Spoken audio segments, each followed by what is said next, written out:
រឿងជាតិខ្លាធំរឿងនិទានខ្មែរមួយរឿងនេះដកស្រង់ចេញពីក្នុងសៀវភៅប្រជុំរឿងព្រេងខ្មែរភាគទី1កាលពីព្រេងនាយមានព្រះមហាក្សត្រមួយព្រះអង្គសោយរាជសម្បត្តិនៅនគរមួយមានព្រះអគ្គមហេសីមានមន្ត្រីចតុស្ដម្ភ4នាក់មានហោរាម្នាក់ជាតំណាងព្រះនេត្ររបស់ព្រះអង្គមានមន្ត្រីនិងស្រីស្នំជារាជបរិវារពេញកិត្តិយសជាម្ចាស់ផែនដីតាមពរិប្រពៃណីអំពីបុរាណរៀងមកប៉ុន្តែព្រះមហាក្សត្រនិងចតុស្ដម្ភទាំង4នាក់ពុំបានរៀនវេទមន្តខាងពិជ័យសង្គ្រាមដោយព្រះរាជាមុនមកឡើយព្រះអង្គតែងព្រួយព្រែកហាតីនិងព្រះមហានគរជាអនេកដោយព្រះរាជានុភាពរបស់ព្រះអង្គចេះតែទន្ទាបទៅទ្រង់ក៏រំពឹងថា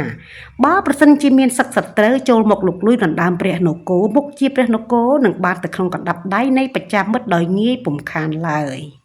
ថ្ងៃមួយវេលាម៉ោង8ព្រឹកព្រះអង្គទ្រង់យាងចេញកាន់ចុងបរិជ្ជរងដោយមានព្រះអគ្គមហេសីគង់អែបណែបនិតចិត្តព្រះអង្គហើយដោយមានហោរាចតុស្ដម្ភទាំង4នាក់និងមន្ត្រីឯទៀតក្រាបបង្គំគាល់តាមធម្មតា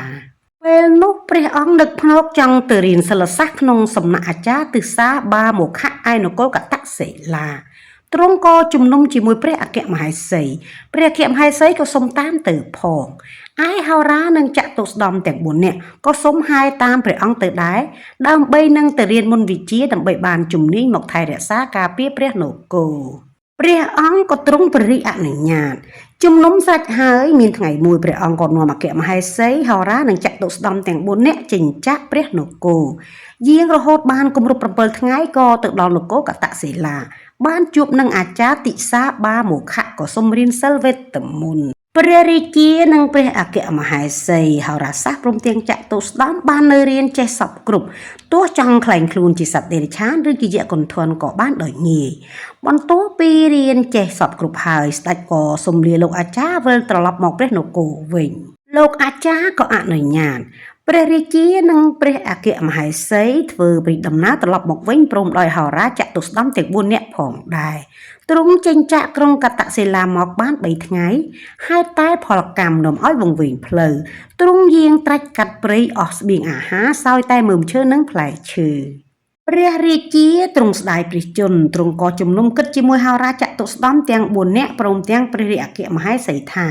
ឥឡូវនេះយើងជិតដល់លើការអស់អាយុសង្ខារគ្រប់គ្នាហើយព្រោះគ្មានអាហារនិងចិញ្ចឹមជីវិតតើអស់លោកយល់ឃើញដូចម្ដេចហោរាទូលព្រះអង្គថាទូលព្រះបង្គំជាខ្ញុំយល់ឃើញថាមន្តវិជ្ជាដែលយើងបានរៀនសូត្រមកគឺចេះសពគ្រប់ដូចគ្នាហេតុនេះបើកាឡាខ្លួនជាសត្វខ្លាធំហើយដើរចាប់សត្វឯទៀតធ្វើជាអាហារទម្រាំតែទៅដល់ព្រះនគររួចហើយចាំកាឡាខ្លួនជាមនុស្សវិញក៏បានពេលនេះព្រះរាជាព្រះអគ្គមហេសីចតុស្ដម្ភក៏ព្រមតាមហោរាទ្រង់ក៏មានព្រះបន្ទូលសួរថាឥឡូវរូបខ្លាទាំងមូលនេះលោកណាត្រូវកាឡាខ្លួនធ្វើជាអ្វីចតុស្ដម្ភក៏សុំធ្វើជាជើងខ្លាទាំង4ហោរាសុំធ្វើជាកន្ទុយព្រះអគ្គមហេសីសុំធ្វើជាខ្លួនខ្លា